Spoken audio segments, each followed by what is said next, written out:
இராணுவ மட்டத்திலே இந்த அழுத்தங்கள் பிரயோகிக்கப்படும். கிருஷாந்தி வழக்கில் நடந்தது போல அழுத்தங்கள் பிரயோகிக்கப்படும். அப்படி இருந்தும் கிருஷாந்தி வழக்கில் சம்பந்தப்பட்டவர் அவர் உண்மைகளை சொன்னார்.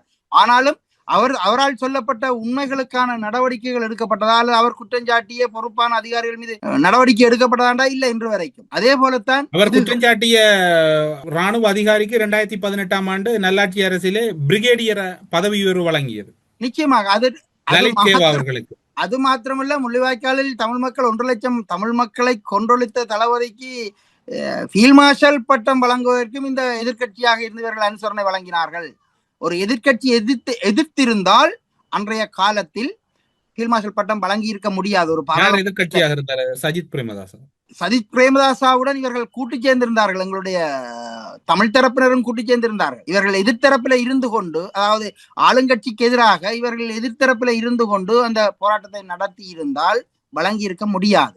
ஆனால் இவர்கள் அதை செய்யவில்லை. அதற்கு அனுசரணையாகவே இருந்திருக்கிறார்கள். இங்க குற்றச்சாட்டுகள், நாங்கள் சிங்களத்தின் மீது எவ்வளவு குற்றச்சாட்டுகள் வைக்கிறோமோ அந்த அளவிற்கு தமிழ் அரசியல் தலைவர்கள் மீதும் குற்றஞ்சாட்ட வேண்டிய நிர்பந்தம் இப்போது ஏற்பட்டிருக்கிறது. ஏனென்றால் ஒரு செயல் தரவல்ல விளைவுகளில் இருந்துதான் அந்த செயல் பற்றி இடைபோடப்பட வேண்டும்.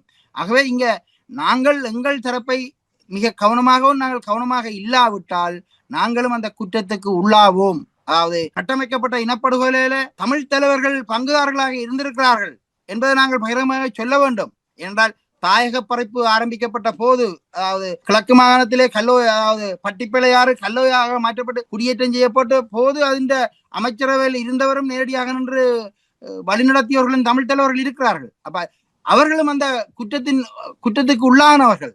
அதாவது கட்டமைக்கப்பட்ட இனப்படுகொலை என்ற ஒரு அங்கம்தான் குடியேற்றம். ஆகவே நாங்கள் அப்படித்தான் பார்க்க வேண்டும்.